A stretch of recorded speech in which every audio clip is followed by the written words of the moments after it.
Bismillahirrahmanirrahim. Assalamualaikum warahmatullahi wabarakatuh. Alhamdulillahirabbil alamin. Alhamdulillahilladzi hadana li hadza wa ma kunna linahtadiya laula an hadanallah. Asyhadu an la ilaha illallah wahdahu la syarikalah wa asyhadu anna Muhammadan abduhu wa rasuluh wa safiyyuhu wa khaliluh ballagha risalah haqqa jihadi hatta tahul yakin. Allahumma salli wa sallim ala nabiyyina Muhammadin wa ala alihi wa ashabihi wa man tabi'ahum bi ihsanin ila yaumiddin, amma ba'd. Ma'asyiral muslimin, Bapak Ibu hadirin yang dirahmati Allah, alhamdulillah kita bersyukur pada Allah diberi kenikmatan untuk menunaikan salat subuh berjamaah. Kemudian kita lanjutkan mengkaji atau mempelajari sebagian kecil kehidupan Nabi Muhammad SAW. Pagi ini kita akan membahas tentang tawadhu'u Rasulullah SAW. Tawadhu'nya Rasulullah. Rasulullah ini di dalam hadis yang sahih digambarkan begini, beliau bersabda, waladi Bani Adam, aku adalah sayyidnya Bani Adam, aku adalah pemimpin Bani Adam, ana sayyidu waladi Bani Adam. Di riwayat yang lain disebutkan, saya adalah sayyidnya Bani Adam pada hari kiamat, aku yang dibangkitkan pertama kali, yang memberi syafaat dan diberi syafaat oleh Allah Subhanahu wa taala. Ini Nabi Muhammad sallallahu alaihi wasallam. Jadi kalau dilihat dari kedudukannya dan dilihat dari jabatannya, di dunia ini tidak ada jabatan yang melebihi jabatan Nabi.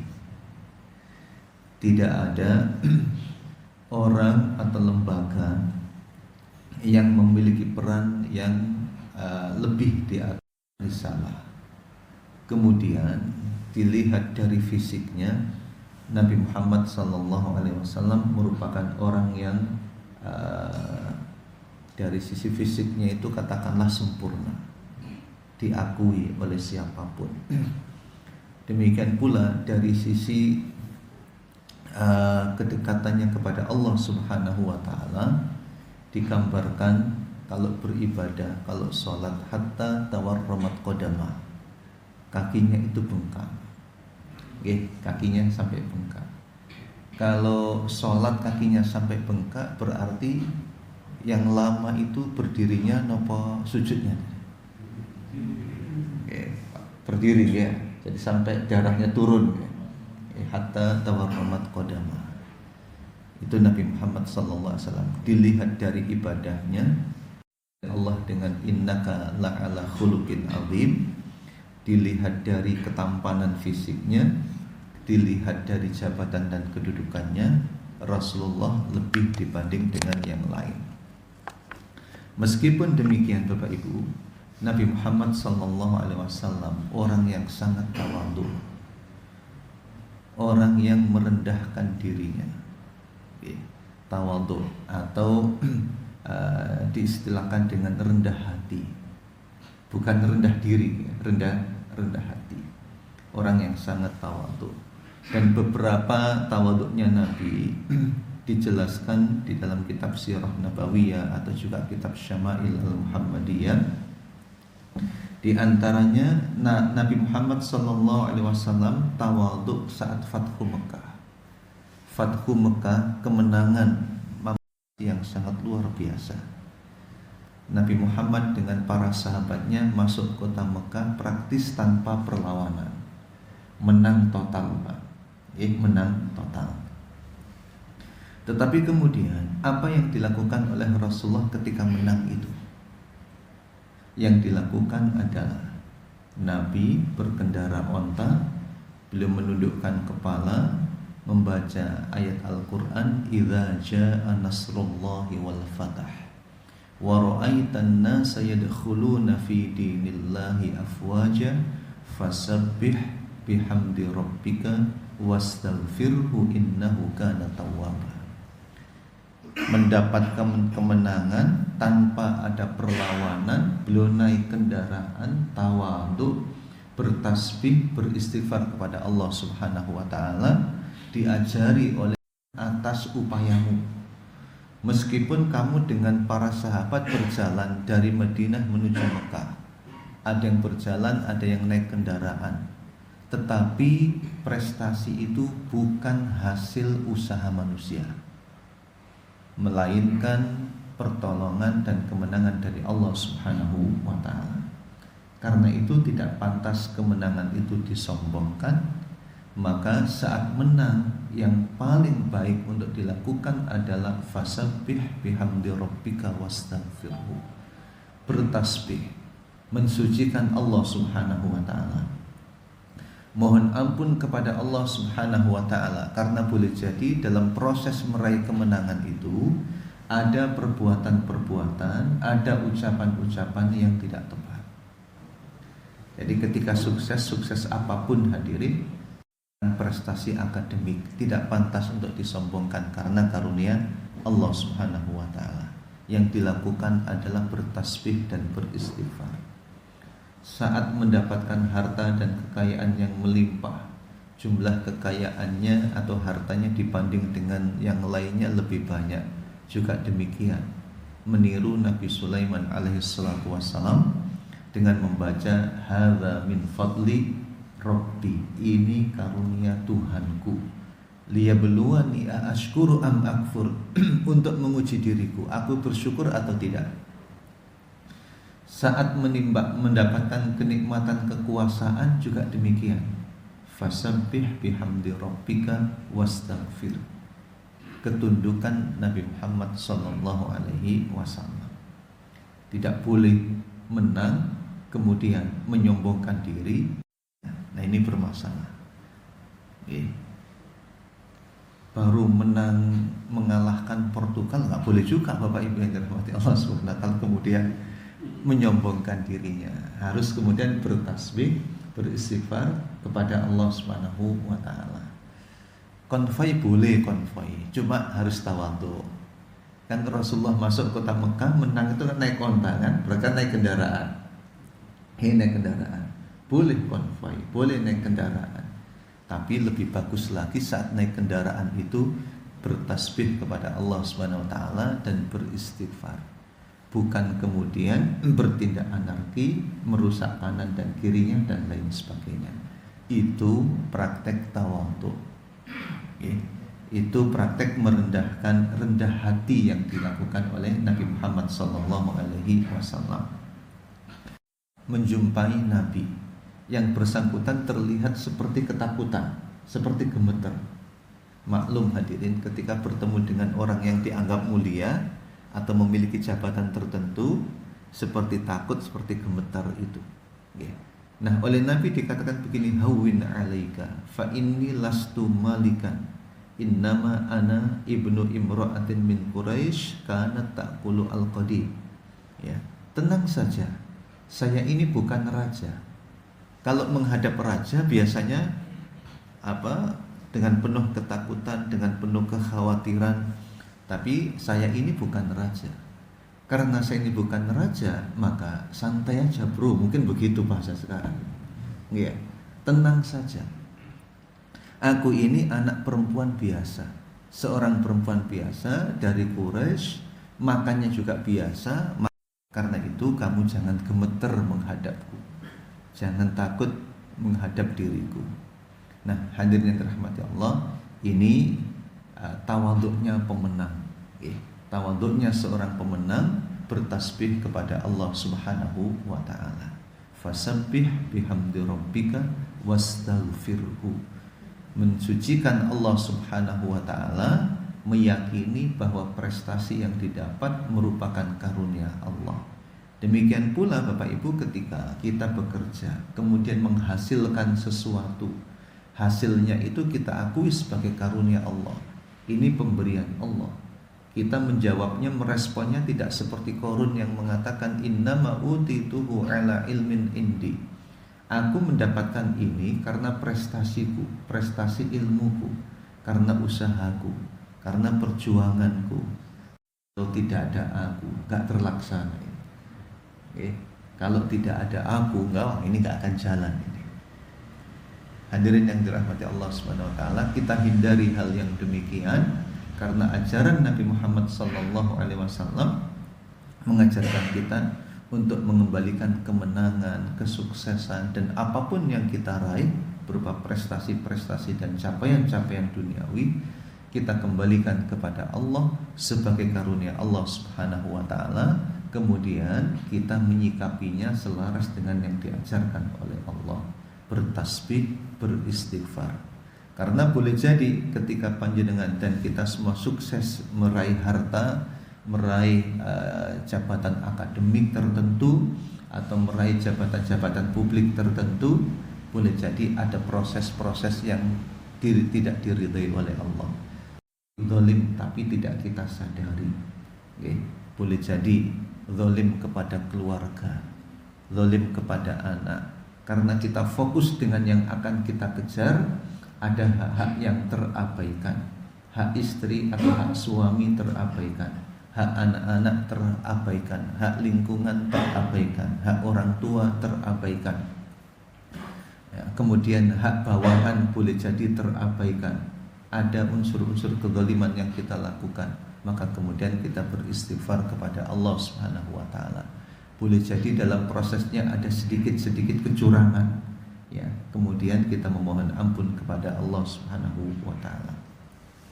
Masyaallah muslimin yang dirahmati Allah, ini tawadhu al-muntasir, tawadhunya pemenang yang dicontohkan oleh Nabi Muhammad sallallahu alaihi wasallam. Kemudian tawadhu'ur Rasul sallallahu alaihi wasallam ma'a ahli baiti, tawadhunya Nabi terhadap keluarganya, terhadap istrinya, Nabi juga tawadhu.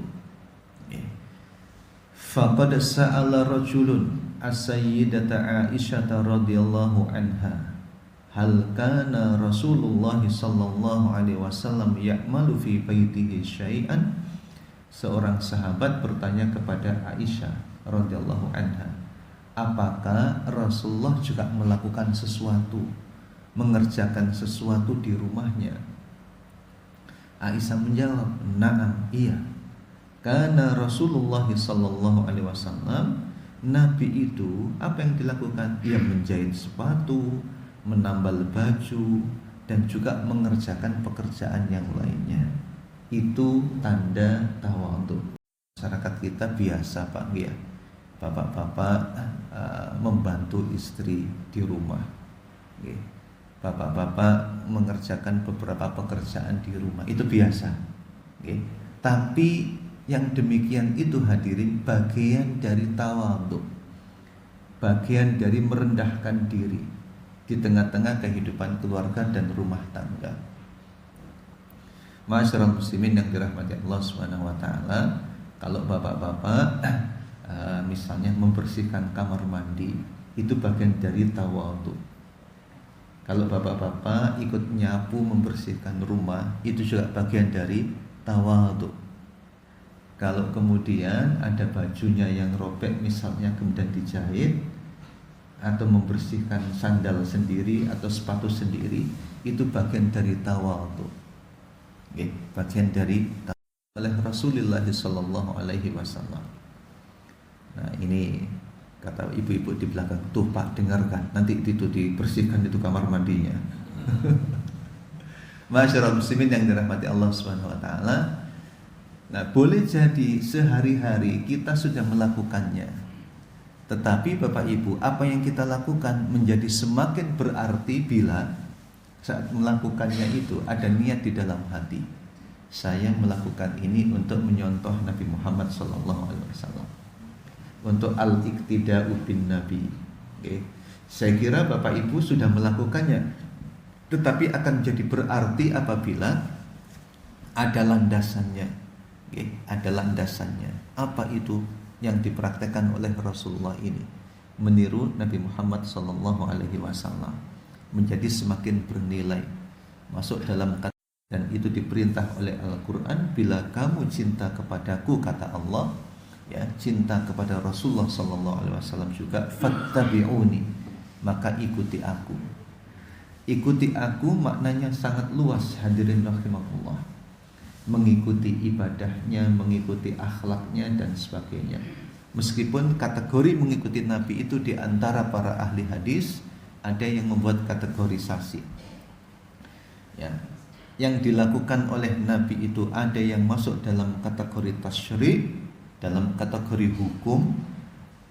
Maka yang demikian wujubul ittiba, wajib untuk mengikuti. Yang terkait dengan aspek hukum, wajib untuk mengikuti. Tetapi ada yang dipraktekkan oleh Rasulullah SAW tidak terkait dengan hukum, tapi merupakan kebiasaan. Diikuti, boleh juga tidak. Tapi ketika diikuti, dicontoh dan ditiru, maka yang demikian lebih baik.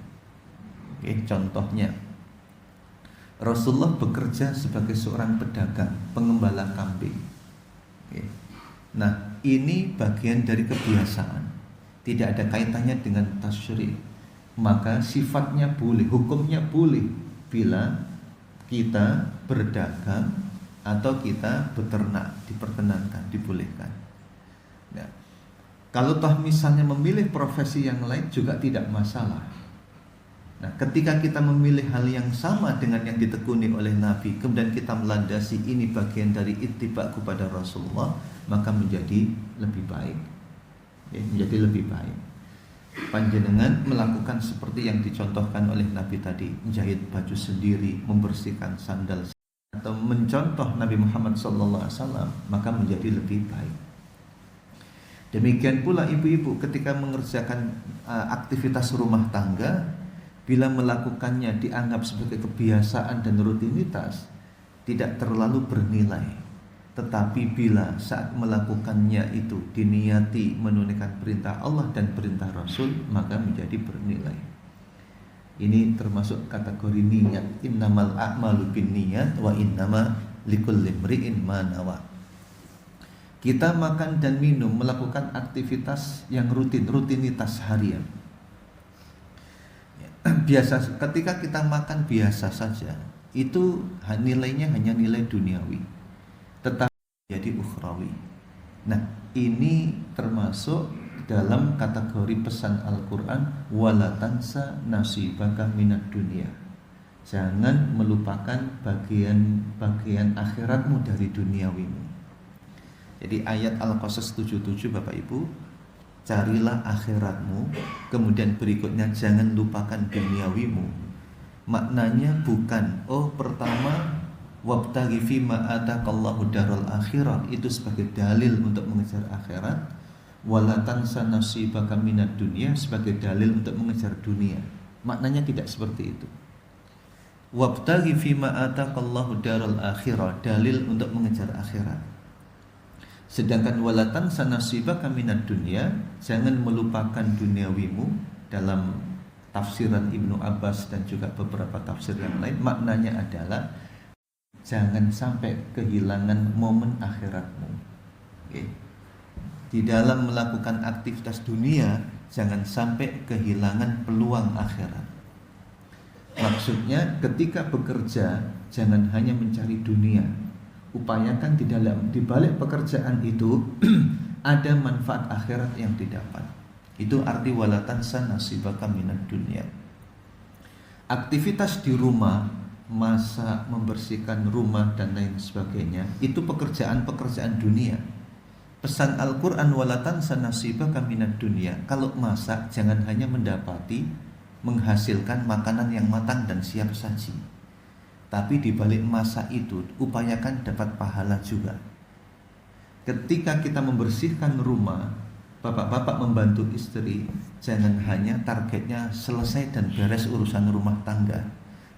Ada manfaat ukhrawi yang didapatkan dengan niatan yang tulus, bekerja dengan ridho, kemudian melakukannya dengan tulus, dan juga hadirin rahmati Allah dan niatan yang baik. Nah, termasuk juga ketika melakukan aktivitas rumah tangga seperti yang dicontohkan oleh Rasulullah. Itu makna wala tansa nasibaka minad dunya. Kemudian ma'asyiral muslimin yang dirahmati Allah Subhanahu wa taala, tawaduknya Rasulullah ma'a ashabihi, Nabi juga tawaduk bersama para sahabatnya. Ada beberapa contoh hadirin. Di antaranya melibatkan sahabat dalam mengambil keputusan. Meskipun beliau sangat dekat kepada Allah, hamba Allah yang paling dicintai oleh Allah, maka beliau tidak pernah, hadirin yang dirahmati, superior. Sehingga kemudian segala sesuatu harus kemudian beliau yang memutuskan. Nabi melibatkan para sahabat.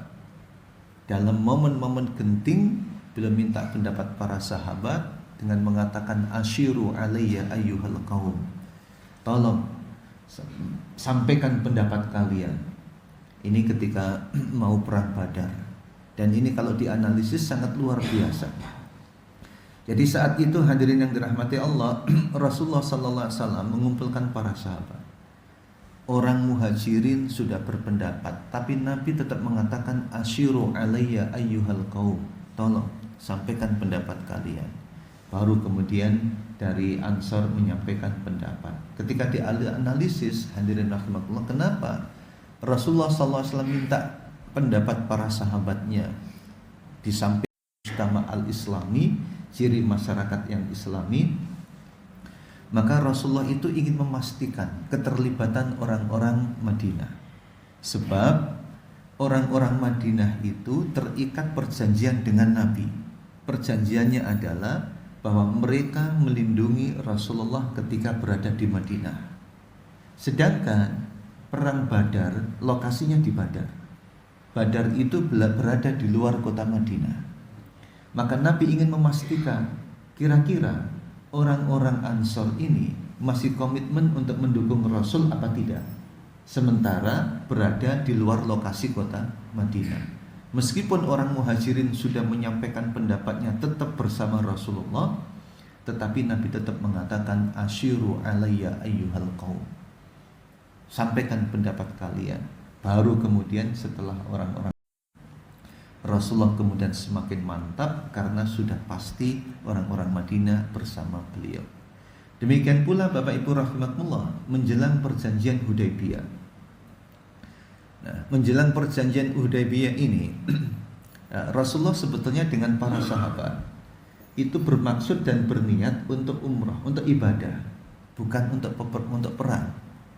Tetapi kehadiran mereka ditolak oleh orang Quraisy. Orang Quraisy menyangka Muhammad ini akan menyerang mereka. Akhirnya Rasul tertahan, tidak bisa masuk kota Mekah.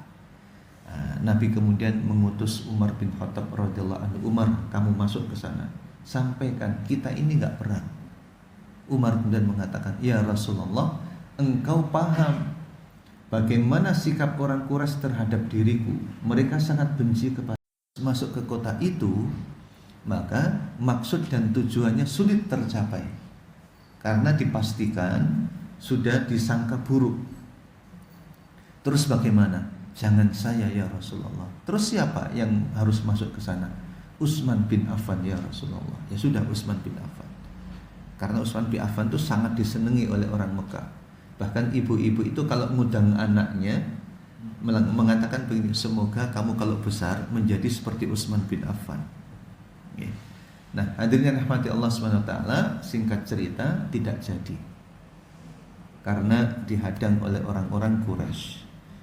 Para sahabat gelisah, sudah niat beribadah tapi nggak jadi. Sebagaimana masyarakat kita, Pak, ya. Sudah niat berangkat haji, sudah niat berangkat umrah, sudah ngundang tetangga, sudah nyiapkan masakan, kemudian visa nggak turun. Lalu dan susah.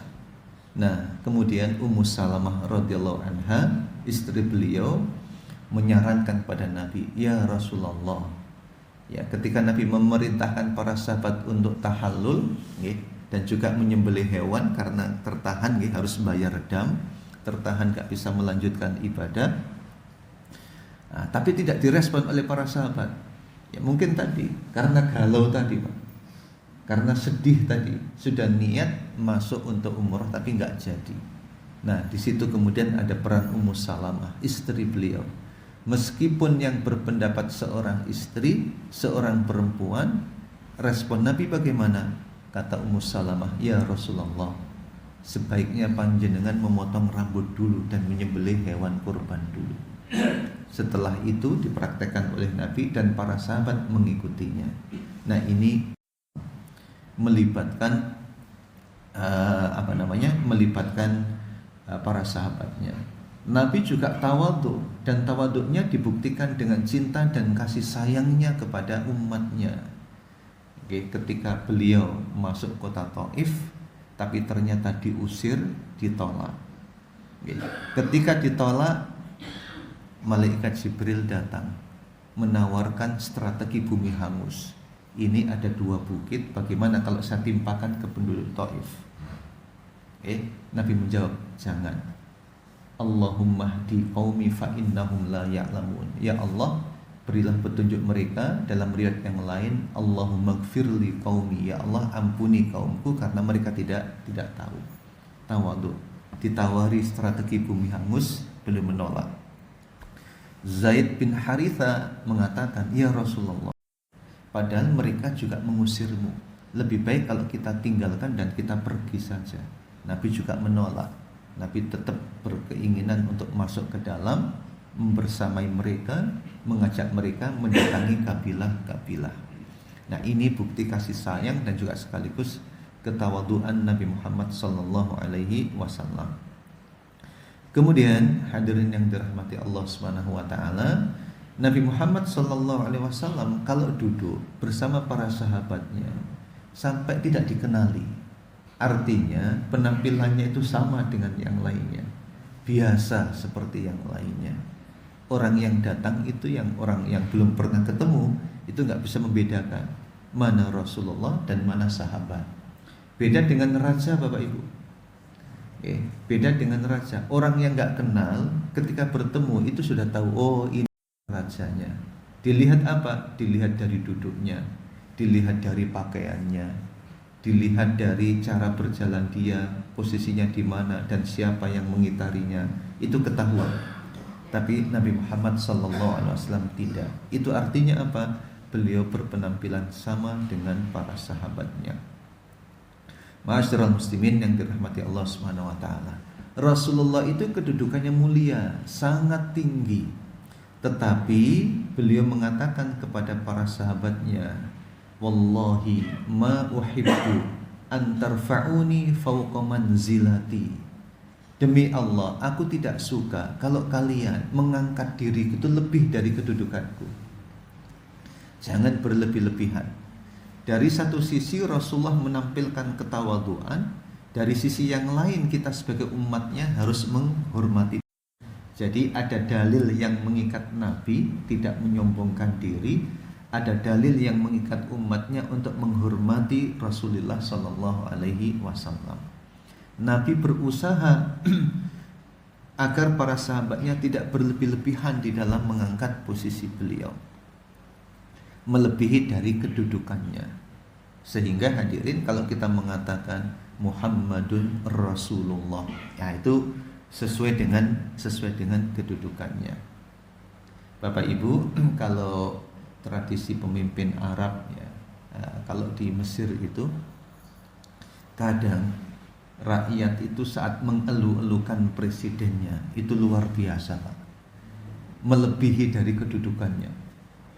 Ya, kadang di tengah-tengah pidato tiba-tiba ada hadirin yang angkat tangan kemudian mengatakan kamu adalah penguasa dan lain sebagainya. Itu sering terjadi seperti itu. Ya. Nah, praktek ini tidak selaras dengan pesan Nabi tadi. Aku tidak suka kalian ini mengangkat diriku melebihi dari kedudukanku. Kemudian, ma'asyiral muslimin yang dirahmati Allah Subhanahu wa taala, tawadhu'ur Rasul sallallahu alaihi wasallam ma'al atfal. Nabi juga tawadhu ketika bersama dengan anak-anak. Nah, ada hal-hal yang kelihatannya sepele, Bapak Ibu. Tetapi praktek ini masuk dalam kategori tawadhu, masuk dalam kategori merendahkan diri. Ya. Apa itu? Nabi mengucapkan salam kepada anak-anak. An Anasin radhiyallahu anhu annahu marra ala sibyanin fasallama alaihim. Nabi saat itu melewati anak-anak sedang salam kepada mereka. Kalau dilihat dari etika hadirin, yang kecil mengucapkan salam kepada yang besar, ya. Tetapi tidak salah yang besar mengucapkan salam kepada yang kecil. Nah, ini untuk apa? Bagian dari tawadhu tadi. Bagian dari tawadhu, yusallimur Rasul sallallahu alaihi wasallam alal atfal. Beliau juga bergurau, beliau juga menghibur anak-anak. Bapak Ibu yang dirahmati Allah Subhanahu wa taala, anak-anak sekarang ini, kita ini Bapak Ibu yang dirahmati Allah, berhadapan dengan generasi yang agak beda dengan generasi kita dulu. Anak-anak dulu ketika tidak tahu, bertanya kepada orang tuanya, memang tujuannya untuk bertanya dan ingin tahu jawabannya. Tetapi pada orang tuanya itu bukan untuk tahu, tapi untuk menguji bapak ibunya. Oke, ketika menanyakan sesuatu kepada bapak ibunya, dijawab oleh bapak ibunya, bukan mengatakan oh benar. Dia konfirmasi dulu ke Google, benar nggak Pak jawaban bapak dan ibu tadi itu? Anak sekarang gitu. Masalahnya ya juga bapak ibunya ketika nanya, lihat Google aja. Hadirin yang dirahmati Allah Subhanahu wa taala. Rasulullah sallallahu alaihi wasallam menghibur anak-anak. Ada bocah kecil. Bocah ini suka burung. Suatu saat burungnya itu mati. Nabi kemudian mengatakan, "Ya Aba Umair, ma fa'alan nughair?" Wahai bocah, bagaimana burung kecilmu? Burungnya itu mati, Pak. Si anak ini sallallahu alaihi wasallam. Kemudian beliau tawadhu kepada orang-orang fakir miskin. Ditandai dengan apa? Nabi mengunjunginya, Nabi menjenguknya ketika mereka sakit. Saat di antara mereka meninggal, Rasulullah juga mengiringi jenazahnya, menyolatinya dan juga mengantarkan ke kuburan. Nah, ternyata yang demikian itu tidak sederhana. Kenapa kok dikatakan tidak sederhana? Ternyata yang demikian itu bagian dari jalan menuju surga. Imam Al-Bukhari meriwayatkan hadis Rasulullah, "Ala ukhbirukum bi ahlil jannah." Maukah kalian aku beritahu tentang penduduk surga? Bala ya Rasulullah. Penduduk surga itu adalah orang-orang yang lemah, kemudian juga dilemahkan, dan juga orang-orang yang simpati dengan orang-orang yang lemah itu. Tapi ada juga orang yang meskipun lemah, kalau dia itu bersumpah atau meminta, dikabulkan oleh Allah Subhanahu wa taala. Dan tahukah kamu siapakah penduduk neraka itu? Siapa ya Rasulullah? Yaitu kullu utullin jawadin mustakbirin. Orang yang kasar dan juga orang yang sombong. Orang yang kasar dan orang yang sombong. Sombong kebalikan dari tawadhu. Sombong itu hadirin, kebalikan tawadhu. Sombong itu tidak hanya dilakukan oleh orang yang kaya, tidak hanya dilakukan oleh penguasa, tidak hanya dilakukan oleh orang yang berilmu. Ada juga orang yang tak berharga. Miskin sombong ada apa tidak Bapak Ibu? Ada. Ya, tidak punya ilmu sombong ada apa tidak? Ada. Tidak punya kekuasaan sama sekali sombong ada apa tidak Bapak Ibu? Ada. Ini bisa terjadi pada siapa saja. Karena sombong adanya di dalam hati. Di antara indikasinya oleh Nabi disampaikan bahwa indikasinya apa? Batrul haqqi wa ghamtun nas, menolak kebenaran dan merendahkan orang lain. Menolak kebenaran, yang dianggap benar itu dirinya. Ketika orang lain menyampaikan sesuatu atau punya pendapat sesuatu, dianggap salah. Jadi kebenarannya ditolak, orangnya direndahkan. Batrun nasi wa ghamtun nasi, membenci dan juga membenci orangnya. Masyarul muslimin yang dirahmati Allah Subhanahu wa taala, demikian pula kalau kita melihat makanan yang dinikmati oleh Nabi, bagaimana Rasulullah tidur, menjelaskan tentang tawaduknya Rasulullah sallallahu alaihi wasallam. Di riwayat yang lain Nabi mengatakan begini, akulu kama yakulul abdu. Saya makan ini sebagaimana budak yang lain juga makan. Wa ajlisu kama yajlisul abdu fa innama ana abdun. Aku juga duduk sebagaimana seorang budak duduk, karena aku ini juga abdun. Aku ini juga budak. Abdun siapa? Abdullah, hamba Allah Subhanahu wa ta'ala. Jadi di dalam segala urusannya Nabi tawadhu. Setelah Nabi tawadhu, hadirin yang dirahmati Allah, kita jumpai ternyata beliau juga memerintahkan kita semua untuk tawadhu. Memerintahkan kita semua untuk tawadhu. Di antaranya Nabi Muhammad sadaqatun min malin wa ma zadallahu abdan bi afwin illa izzan wa ma tawadha'a ahadun lillahi illa rafa'ahullah. Ma naqasat sadaqatun min mal. Sedekah itu tidak mengurangi harta. Walaupun Rasulullah itu pernah menggambarkan dalam hadisnya, mengatakan begini, investasikan hartamu agar harta itu tidak habis dimakan oleh zakat. Nah, ini secara matematis memang begitu Bapak Ibu. Jadi kita kalau punya uang ini mencapai nisab 100 juta misalnya, tiap tahun kena 2,5%, 2,5%. Lama kelamaan akan berkurang. Tetapi disuruh investasi agar tidak berkurang oleh zakat. Ketika investasi bila mencapai nisab tetap potensi untuk tumbuhnya.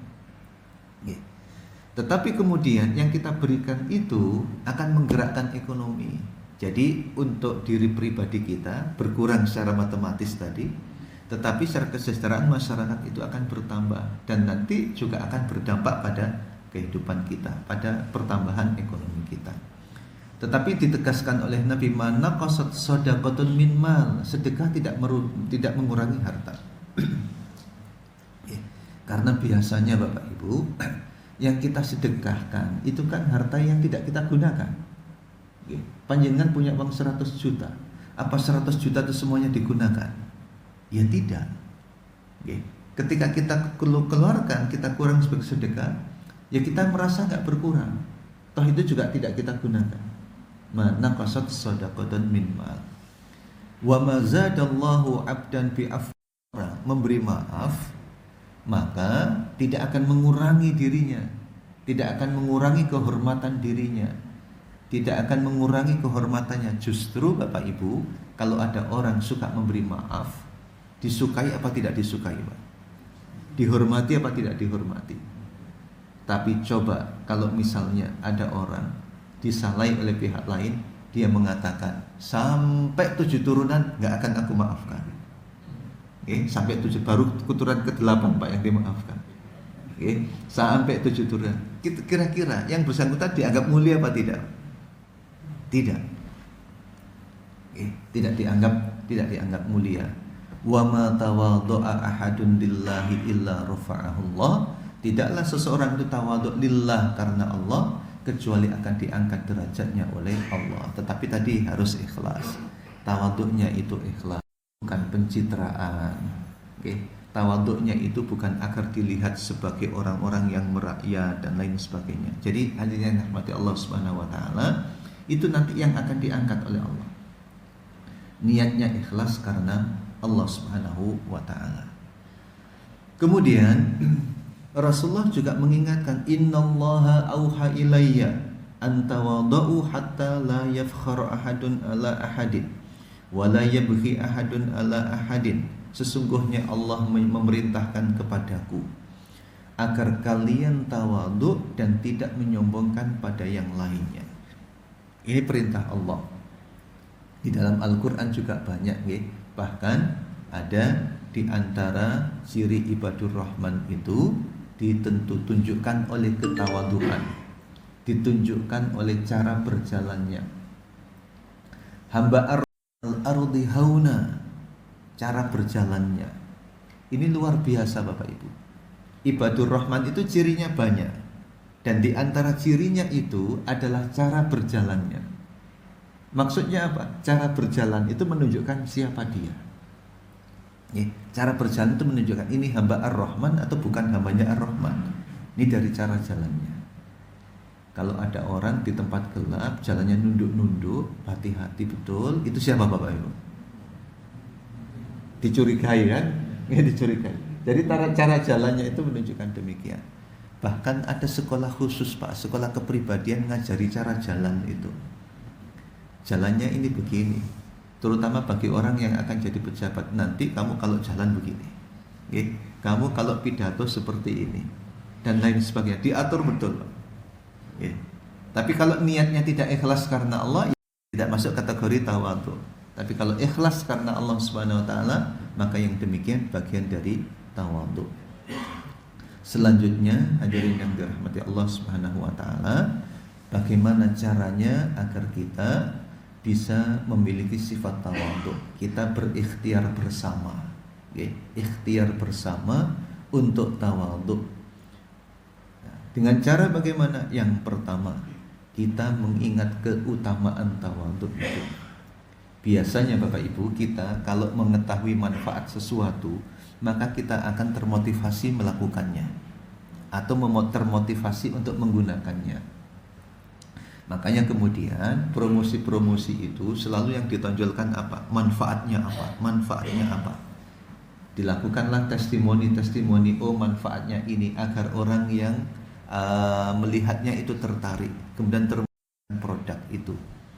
Nah, demikian pula dengan tawadhu, hadirin, kita pelajari apa manfaat dari tawadhu itu. Oh, ternyata kata Nabi, man yatawadhu lillahi subhanahu darajatan yarfa'uhu Allahu bihi darajatan. Siapa yang tawadhu kepada Allah, siapa yang tawadhu lillah karena Allah, satu tingkat, satu peringkat, maka akan diangkat. Oh, ternyata bisa mengangkat derajat. Bisa mengangkat derajat.